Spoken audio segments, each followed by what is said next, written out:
현재 제가 체감하는 신변보호는 전혀 이루어지지 않고 있으며 국가에서 보호를 받을 수 없다 인식하고 판단하여 사비로 사설 경호원분들과 24시간 함께 모든 일정을 소화하고 있습니다. 이번 사건의 미흡한 업무 처리로 윤지호 씨는 물론 국민 여러분들께 심려를 끼쳐드려 죄송하다는 사과의 말씀을 먼저 드립니다. 특히 국민적 공분이 큰 사건의 주요 증인으로서 진실규명을 위해 온갖 고초를 마다하지 않고 있는 윤지호 씨에 대한 신변보호를 소홀히 한 점에 대해 한없이 무거운 책임감을 느낍니다. 윤지호 씨가 느꼈을 불안감과 경찰에 대한 실망감과 절망감, 그리고 국민 여러분들의 분노를 생각하면 변명의 여지가 없습니다.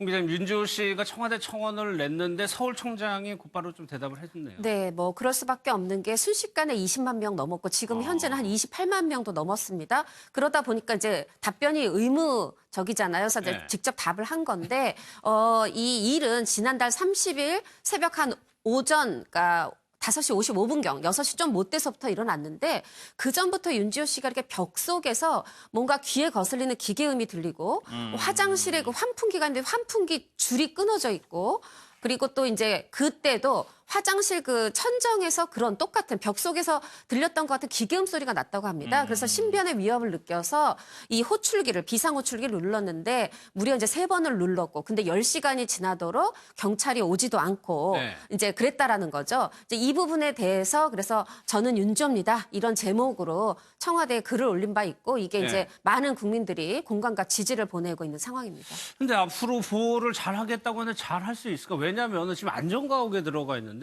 그게 어디 있는지를 경찰 스스로가 공개를 해버렸어요. 그러니까 민감용 경찰청장이 그건 철저히 비밀에 붙여야 될 거 아니에요. 그러니까 동작경찰서에서 그 면담 과정에서 그 전문 경찰들이 잘 하고 있다. 그냥 관할소라고 하면 될 거예요. 관할소니까 동작에 한정을 시켜버렸어요. 그러니까 가급적 얘기하지 말아야 되는데 저희 경찰청장이 어떻게 보면은 굉장히 좀 한심한 거죠. 가장 그 수사하고 증인 보호하는 데는 기초적인 거 아니에요? 제일 순회가 저러니까 밑에서도 할 말이 없어요. 그 비상 호출 배를 줬는데 9시간 45분 거의 10시간 동안 답변이 없었다는 거 아니에요. 그러니까 우회가 저러니까 밑에도 답변이 없는 거죠. 또 동작경찰서장은 사과를 빨리 하는 건 좋아요. 왜 사과하는지는 모르겠어요. 다른 것도 이렇게 잘 사과하는지는 모르겠어요. 대통령이 지시사항이라 잘 사과하는지. 하여튼 사과하는 건 좋은데 그 사과를 하면은 거기에 대한 뭐 조치라든가 뭔가 좀 빨리 따르는 게 뭔가 있어야 될 거 아니에요. 빨리 뭐 그 신변 보호 시스템을 가동한다든지 뭐가 있어야 되는데 그 국민청원만 좀 빨리 좀 내려달라. 그게 물론 뭐 경찰서장이 대통령 지시사항이 국민청원에서 거의 30만 명이 그 청원에 서명을 했으니까 뭐 다급하긴 하겠지만 보고사항이 되는 거니까. 그렇죠. 근데 지금 그게 중요합니까? 그러니까 경찰청장, 경찰서장, 일단 경찰부터 전반적으로 좀 나사가 빠진 거 아니냐 이런 생각이 듭니다. 너무 위에만 쳐다보고 있다는 말씀이시죠. 그런데 홍 기자님, 글쎄 윤지호 씨가 계속적으로 뭐 음모론 같은 거에도 좀 시달리고 있어요? 네, 맞습니다. 이제 한 37만 명의 이제 구독자를 가지고 있는 유튜버, 그럼 굉장히 인기 유튜버인데요.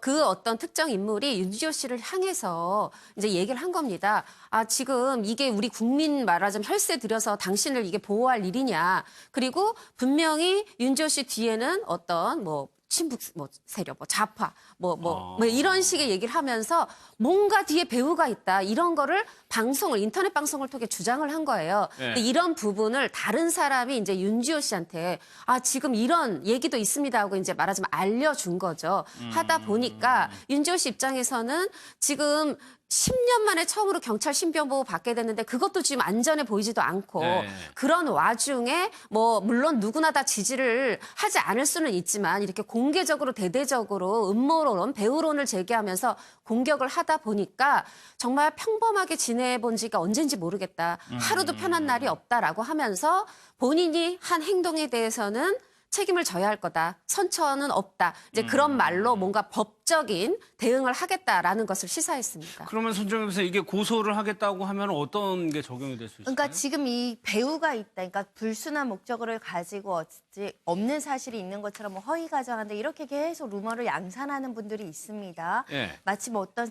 뒤에 세력이 있어서 그에 대한 어떤 자금이나 이런 것들을 지원받는 것처럼 루머를 양산하는 것은 모두 다 허위 사실이죠. 명예훼손이 될 수 있습니다. 지금도 인터넷 공간에 가면 정말 막말하시고 망언하시는 분들 너무 굉장히 많아요. 많은데 도대체 네. 왜 그럴까라고 생각될 정도로 이해가 되지 않는 글이 굉장히 많아서 모두 처벌 가능성이 있다라고 보시고요. 사실은 이것은 피해자가 고소를 일일이 하기보다도 아까도 증인보호 프로그램 얘기했잖아요. 네. 이 사람이 지금 대중 앞에 나온 거는 이런 피해 사실에서 참고인 증인하기 위해서 이런 어려운 싸움을 하고 있는 겁니다. 그럼 수사기관이 적극적으로 증인에 대한 2차 가해는 우리가 인지 수사하겠다라는 입장도 밝혀야 됩니다. 그러지 않고서는 이게 굉장히 조금 계속 2차 가해가 진행될 가능성이 있기 때문에 우리 사회가 증인을 실제로 얼마나 잘 보호하고 있는지에 대해서 한번 고민해 보실 필요가 있고요. 외국에는 성형수술까지 시켜줍니다. 신원을 네, 이제 네, 바꿔준다라는 거죠. 주민등록증도 그 바꿔주고요. 아예 이제 이사를 할 수 있는 주거비 지원. 지금 윤지호 씨 자기 일 못하고 있잖아요. 생계비 지원. 저희 그런 정도의 수준까지는 이르지 못하고 있거든요. 적어도 2차 가해는 안 하는 사회가 됐으면 좋겠습니다. 그러네요. 그 다른 것들까지 좀 신경을 써줬으면 좋겠습니다.